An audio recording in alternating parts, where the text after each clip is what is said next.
সকল শিক্ষার্থীকে স্বাগত জানিয়ে শুরু করছি ম্যাথ ক্লাস। আজকে আমি ম্যাথ ক্লাসে চতুর্থ শ্রেণীর আমার গণিত চ্যাপ্টার 1 পেজ নম্বর হচ্ছে 6, অঙ্ক নম্বর হচ্ছে 6। দেখো, সংখ্যার প্রকৃত মান ও স্থানীয় মানের ধারণা। দেখো, এখানে সংখ্যা দেওয়া আছে কত, দেখো 325 দেওয়া। এটা হচ্ছে একক, দশক, শতক। আমরা ডান দিক থেকে সংখ্যা গণনার ক্ষেত্রে আমরা ডান দিক থেকে অঙ্কগুলো গণনা করি।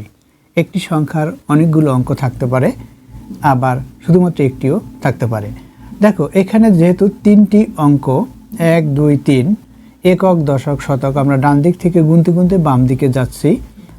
একক, দশক, শতক, হাজার এভাবে করে।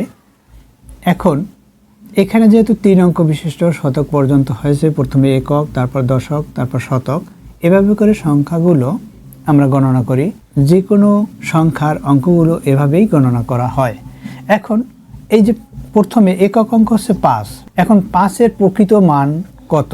যে কোনো সংখ্যার অঙ্কগুলোর প্রকৃত মান ওই অঙ্কই হবে। যেমন এখানে এই সংখ্যাটির 5-এর প্রকৃত মান 5, 2-এর প্রকৃত মান 2 এবং 3-এর প্রকৃত মান 3। কিন্তু স্থানীয় মান সাধারণত একক, দশক, শতক এভাবে হয়। অর্থাৎ যেমন এখানে 5-এর স্থানীয় মান হচ্ছে 5 একক বা 5 গুণ 1 ইকুয়াল 5, এভাবে আমরা লিখতে পারি। প্রকৃত মান কি? তাহলে 5। তাহলে লিখতে পারি আমরা কিভাবে? লিখতে পারি 5-এর, লিখি দেখো কিভাবে লিখতে হয়। 5-এর প্রকৃত মান 5 এর প্রকৃত মান কত? 5। 5-এর প্রকৃত মান হচ্ছে 5। অর্থাৎ এই সংখ্যাটির অঙ্কগুলো হচ্ছে 3টি। প্রত্যেকটি অঙ্ক তার প্রকৃত মান ওই অঙ্কই হবে। যেমন এই সংখ্যাটির 3 অঙ্ক, অর্থাৎ এই 5 একটি অঙ্ক, 2 একটি অঙ্ক, 3 একটি অঙ্ক। সুতরাং এই 5-এর প্রকৃত মান হচ্ছে 5। স্থানীয় মান কি? তাহলে লিখি 5-এর স্থানীয় মান। 5-এর স্থানীয় মান 5 একক। তাহলে 5-এর প্রকৃত মান আমরা পেয়েছি 5 এবং স্থানীয় মান পেয়েছি 5 একক, কারণ আমরা এটাকে একক পড়ি, তারপর দশক, তারপর শতক, এভাবে করে আমরা পড়ি। তাহলে এটা 5 একক। তাহলে কি লিখতে পারি? 5 একক বা 5 গুণ 1। এককে 1 হবে, দশকে 10 হবে। এখানে যেহেতু একক, 5 গুণ 1 কি হবে? 5 হবে। তাহলে 5-এর স্থানীয় মান হচ্ছে 5 একক বা 5 গুণ 1 ইকুয়াল 5 হয়। এখন এই যে এখানে 2 আছে, তাহলে 2-এর প্রকৃত মান কি? 2-এর প্রকৃত মান 2 হবে। আমি এখানে লেখা আছে বিধায় এখানে আমরা কমা চিহ্ন ব্যবহার করতে পারি একই কথা না লিখে। তাহলে 2-এর স্থানীয় মান লিখি, 2-এর স্থানীয় মান 2। দেখো এখানে দশক পড়েছি, এককের পর দশক, তাহলে দশক লিখব 2 দশক বা দশকে বলেছি কি এই 2 গুণ দশকে 10 হবে গুণ ইকুয়াল কত হবে? 20। 2 দশক, অর্থাৎ 2 দশকে কত হয়? 20 হয়। 10-এর সাথে 2 গুণ করলে 20 হয়। তাহলে আমরা কত পেয়েছি? 20 পেয়েছি। এভাবে আমরা এখানে 20 লিখি। এরপর দেখো একক, দশক, এখানে শতক লিখেছি, শতক। তাহলে এখানে কি লিখব? 3-এর স্থানীয় মান 3-এর। তাহলে লিখি এখানে 3, লিখি 3-এর প্রকৃত মান। 3-এর প্রকৃত মান কি? 3-এর প্রকৃত মান 3ই হবে। 3 প্রকৃত মানের, এই সংখ্যার মানের কোনো পরিবর্তন হয় না, 3ই হলো। এই অঙ্কগুলো যে যে অবস্থানে আছে সেই অবস্থানেই যে অঙ্ক আছে সেটাই হচ্ছে তার প্রকৃত মান। কিন্তু স্থানীয় মান কি? একক, দশক, শতক। 3-এর স্থানীয় মান, তাহলে এখানে লিখি 3, কমা দেই, এর স্থানীয় মান 3। ওখানে 3-এর স্থানীয় মান কি পড়েছি? শতক পড়েছি, তাহলে আমরা এখানে শতক লিখব, শতক, তারপর বা কমা দেই।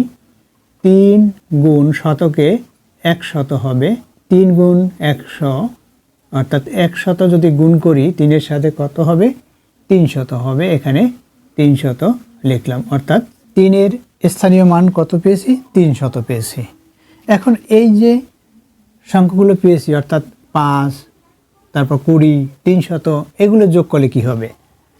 দেখো এখানে যদি আমরা প্রথমে 5 5 হচ্ছে একক, যেহেতু প্রথমে পেয়েছি এটা একক লিখতে পারি। এরপর হচ্ছে 2 দশক অর্থাৎ 20 পেয়েছি, দেখো তাহলে 20 লিখি। তারপর হচ্ছে 3 শতক অর্থাৎ 300 পেয়েছি, এই 300 আমরা লিখলাম। এখন এগুলো যোগ করব, যোগ করি। যোগ করলে কত হবে, যোগ চিহ্ন দেই, এগুলো আমরা যোগ করি। যোগ করলে এই 5 5-এর সাথে 0 যোগ করলে 5ই হবে। আবার এখানে 5 পেয়েছি, যখন এই 5 শূন্যের সাথে যোগ করছি তখন 5 পেয়েছি, আবার শূন্যের সাথে যোগ করছি 5 পেয়েছি, অর্থাৎ এখানে 5 হলো যোগ করে। তদ্রূপ এখানে 2-এর সাথে 0 যোগ করি, 2 হবে, এখানে 3, এটাই হলো। দেখো এই যে সংখ্যাটি 325, এখানেও 325, সংখ্যার কোনো পরিবর্তন হয়নি, সুতরাং একই, অর্থাৎ এভাবে আমরা করতে পারি। অথবা আমরা কি করতে পারি, এই যে 300 এটা প্রথমে লিখব, তারপর এটা, তারপর এটা, এভাবে লিখব, অর্থাৎ এভাবে লিখব। দেখো আমরা এখানে যা যা পেয়েছি বড় অর্থাৎ শতক অঙ্ক হতে, অর্থাৎ 300 পেয়েছিলাম প্রথমে, এই যে 300 পেয়েছি শতক অঙ্ক থেকে। তারপর হচ্ছে দ্বিতীয়বার পেয়েছি 20 লিখলাম। তারপর হচ্ছে প্রথমবার পেয়েছি 5।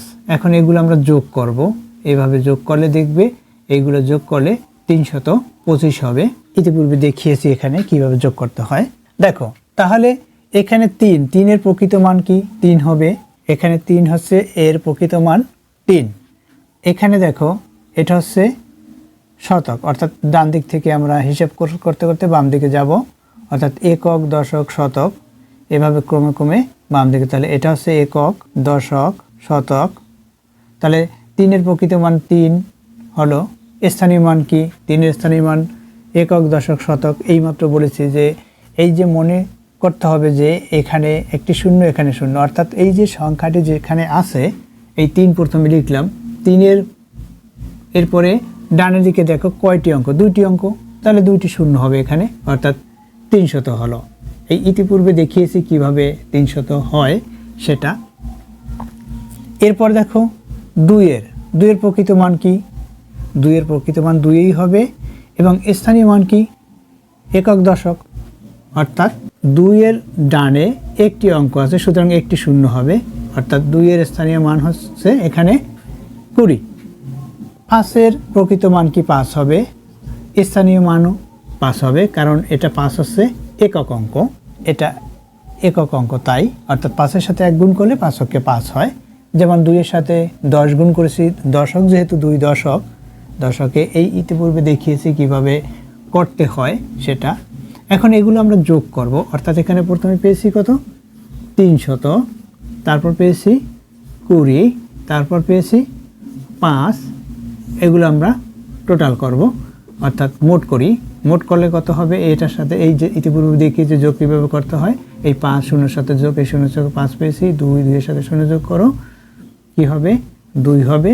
আবার এখানে 3 আছে, এখানে যদি কোনো সংখ্যা না থাকে সেটা আমরা সংখ্যাগুলো সমতা করতে পারি, অর্থাৎ কত অঙ্ক বিশিষ্ট সংখ্যাগুলো সর্বোচ্চ সেটা দেখতে হবে।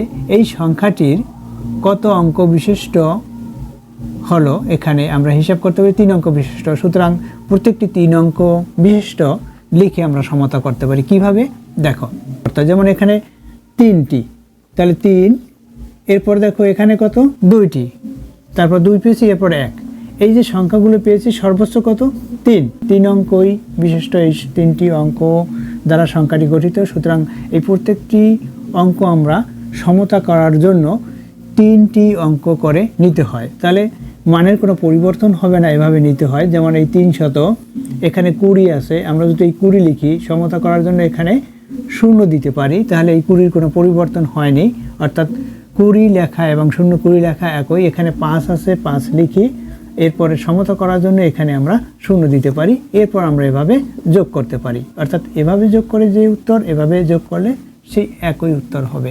তাহলে কি, এই 0-এর সাথে 0 যোগ, তারপর 5 যোগ করে 2 পেয়েছি, 2 এর পরে 0 যোগ করেছি, এখানে 2 হলো, এরপর 3, এখানে কিছু নাই, অর্থাৎ 0 থাকে, 0-এর সাথে যদি 3 যোগ করি তাহলে 3ই হবে। এটা কত পেয়েছি, 325 পেয়েছি। এই সংখ্যাটি ওই সংখ্যাটি একই, সুতরাং আমাদের যে প্রকৃত মান বা স্থানীয় মান যে লিখেছি, এই স্থানীয় মান অনুসারে যে যোগ করেছি, সুতরাং স্থানীয় মান সঠিক হয়েছে, যেহেতু যোগফল, এখানের যে যোগফল আর এই যে সংখ্যাটি যা ছিল সেটা একই। এরপর দেখো এখানে 107। দেখো এখানে 1-এর প্রকৃত মানের কোনো পরিবর্তন হয় না, অর্থাৎ সংখ্যাটির যতগুলো অঙ্ক থাকে সেই অঙ্কগুলোই তার কি হবে, প্রকৃত মান হবে। যেমন হচ্ছে 1-এর প্রকৃত মান 1, 0-এর প্রকৃত মান 0 এবং 7-এর প্রকৃত মান হচ্ছে 7। এখন স্থানীয় মান হিসাব করি। 1-এর স্থানীয় মান 1 হচ্ছে শতক অঙ্কে, সুতরাং 100 হবে, কারণ 1-এর পরে 2টা অঙ্ক আছে ডানে, সুতরাং 2টি শূন্য হবে। কারণ হচ্ছে দেখো 2টা অঙ্ক এখানে ডানে, তাহলে এই একটি এই দুইটি শূন্য হবে। যেখানে এখানে হয়েছিল 3-এর পরে 2টা শূন্য লিখিয়ে এভাবে 300 লিখেছি। আবার 2-এর পরে একটি শূন্য হবে, কারণ একটি অঙ্ক আছে তাই। আবার 5-এর পরে কোনো অঙ্ক নেই বিধায় শুধুমাত্র 5 হয়েছে। তদ্রূপ একইভাবে এই 0-এর স্থানীয় মান একক দশক পড়ছে, 0 দশক, অর্থাৎ 0-র সাথে 10 গুণ করলে 0ই হয়। সুতরাং আমরা এখানেও এই 0, এখানেও ডানে একটি অঙ্ক আছে, সুতরাং এখানে 2টি আমরা 0 লিখতে পারি, আবার 0 একটি লিখলেও হয়। এরপর দেখো 7-এর স্থানীয় মান, 7 একক, অর্থাৎ 7ই হবে। 7-এর পরে কোনো ডানে কোনো অঙ্ক নেই, অর্থাৎ কোনো অঙ্ক সংখ্যা নেই, তাই শুধুমাত্র 7ই হলো, অর্থাৎ এটা একক অঙ্ক বিধায় এর কোনো স্থানীয় মানের পরিবর্তন হয়নি। এখানে শুধুমাত্র যে অঙ্ক প্রকৃত মান এবং স্থানীয় মান, একক অঙ্ক প্রকৃত এবং স্থানীয় মান একই হয়। এখন এগুলো আমরা যদি যোগ করি, এখানে কত পেয়েছি, এখানে পেয়েছি 100, এখানে কত পেয়েছি, এখানে 2টি শূন্য পেয়েছি, এখানে কত পেয়েছি, 7 পেয়েছি। এখন যদি আমরা এখানে যোগ করি তাহলে কি হবে, 107 হবে। দেখো এই 7, এই 0, এই 0, এই 7 যোগ করলে 7 হবে, এই 0, 0-এর সাথে 0 যোগ করি 0 হবে, 1, এই দেখো 107। এখানেও তদ্রূপ 107, দেখো একইভাবে এখানে 107ই ছিল। সুতরাং যেহেতু এখানে স্থানীয় মান লেখার পরে আমরা যোগ করেছি, সংখ্যাটা যেটা হলো এখানে যে সংখ্যা ছিল সেই একই হয়েছে, তাহলে আমাদের স্থানীয় মান লেখাটা সঠিক হয়েছে। প্রকৃত মানের যে সংখ্যাগুলো থাকে তার সেই সংখ্যাই হয় প্রকৃত মান, এবং স্থানীয় মান যে অবস্থানে থাকে একক দশক শতক এভাবে হিসাব করে আমরা স্থানীয় মান নির্ণয় করি। অর্থাৎ যে কোনো সংখ্যার হতে ডানে যতগুলো অঙ্ক থাকবে ততগুলো শূন্য হবে, আর ডানে অঙ্ক না থাকলে শূন্য হয় না। যেমন এখানে আমরা 3-এর স্থানীয় মান 3 কি হয়েছে, এখানে শতক, অর্থাৎ 3-এর পরে দেখো এখানে ডান দিকে 2টি অঙ্ক আছে, সুতরাং 2টি শূন্য হলো, তাই 300 হয়েছে স্থানীয় মান। সুতরাং বুঝতে পেরেছো যে কিভাবে স্থানীয় মান বা প্রকৃত মান নির্ণয় করতে হবে। আশা করি বুঝতে পেরেছো। এতক্ষণ ম্যাথ ক্লাসের সাথে থাকার জন্য সকলকে ধন্যবাদ জানিয়ে আজকের মতো বিদায় নিচ্ছি।